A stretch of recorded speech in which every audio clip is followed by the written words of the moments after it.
Right into the story, we now welcome Peter Pitts, the president of the Center for Medicine in the Public Interest and visiting professor at the University of Paris, and he joins us now from New York. Professor, thank you for your time on this very exciting day. And it's been a very, very long 2020 for so many people, and now the positive news so many have been waiting to hear. So talk us through the significance of this call from the FDA. The fact that the FDA's report said that the Pfizer-BioNTech vaccine meets the prescribed success criteria is an understatement, because success can be as low as 60%, and the Pfizer-BioNTech vaccine is about 95%, so it's quite spectacular. There are a couple of very interesting things about the FDA report.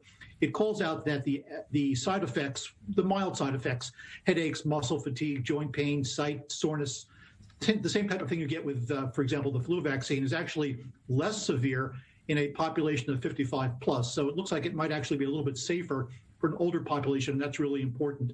It also shows that for Black and Hispanic audiences, as well as an older audience, people with pre-existing conditions, that the vaccine is just as effective as in a healthy population. So very good news there as well.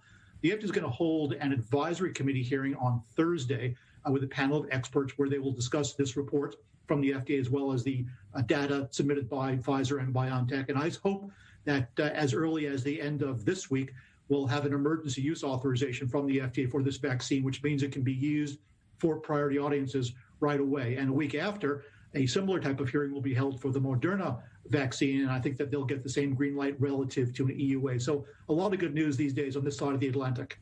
Well, it really is nice to be hearing so much good news. You made mention of possible side effects. Break down a little bit more. A lot of people around the globe, not only in the US, of course, are worried because this has or happened relatively quickly. Talk us through what the man or woman in the street is likely to face after having a vaccine like this. Well, first of all, it's very important that people have faith in the process. Otherwise, they're not going to go ahead and get vaccinated. We won't reach herd immunity. So education is a key part of the proposition. No vaccine, no drug is side effect free. Safe is a relative concept. And I think that side effects such as a mild headache or muscle soreness for a day or two is certainly worth the benefit of immunity against COVID-19. There's a difference also relative to the development of these products between rushing, which is where you cut corners, you make mistakes, and expediting. Rushing is not allowed. We can't afford anything less than perfect. Expediting means that we take the best talent and time and put it against the main task, which is looking at the data that Pfizer and BioNTech generated, similarly Moderna and other vaccines, such as the AstraZeneca vaccine, as we move forward. I have complete faith that this is a science-based proposition, that politics played no role whatsoever, even though the media plays that up.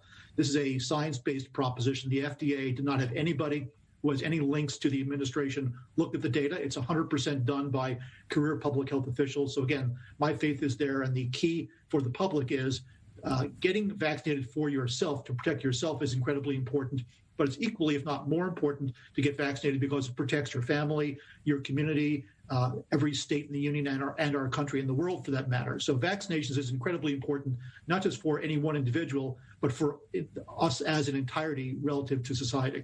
So then, Professor, give us an idea of the likely time frames we're looking at. How long is it likely to take for a... Please repeat the question. Give us an idea of the likely time frames. How long is it likely to take for a significant rollout of this inoculation program to see the effects, for almost a sense of a time of normalcy again in the United States and around the world? I'm sorry, I didn't entirely hear your question. I think you're asking me about, the distribution issues relative to these vaccines. Is that correct? Mm-hmm. Yes. Yes. Continue. Yes, well, what's really interesting is that, these vaccines need to be kept at very cold temperatures, minus 70 centigrade. And so the logistics of getting the vaccines from where they're manufactured to where they're needed is essential. In the U.S., we've engaged the U.S. military, the best logicians in the world, not only to focus on access, but points of access. And I think that just as we've reinvented ventilator technology, so too are we right now reinventing refrigeration technology. So I think there will certainly be some hiccups relative to getting the vaccine to where it's needed, but it's nothing that we can't solve in the U.S. and around the world. And all eyes, of course, on the UK today as they started administering the first vaccines there. Are experts in regular contact as these vaccines are being given in different parts when it comes to deciding who gets to take the vaccine first? That's a great question. Yes, all the regulatory authorities all around the world are sharing notes in real time relative to the vaccine. So we'll learn earliest, I suppose, from the UK relative to efficacy and potential small side effects. So we're looking very carefully relative to making sure that the vaccine gets to where it's needed. Each country has to make its own decision, both from a regulatory approval perspective as well as from a purchasing proposition. But the good news is that all of the companies manufacturing vaccines, as I said, they're going to use what's called differential pricing, which means that countries all won't pay the same price.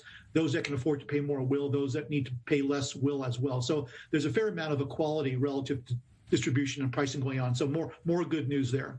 Well, it is wonderful to be hearing good news. Thank you so much, Professor Peter Pitts, live from New York. We appreciate your insight on this day. Be well. My pleasure. Happy Hanukkah. Thank you, you too. Meanwhile, hospitals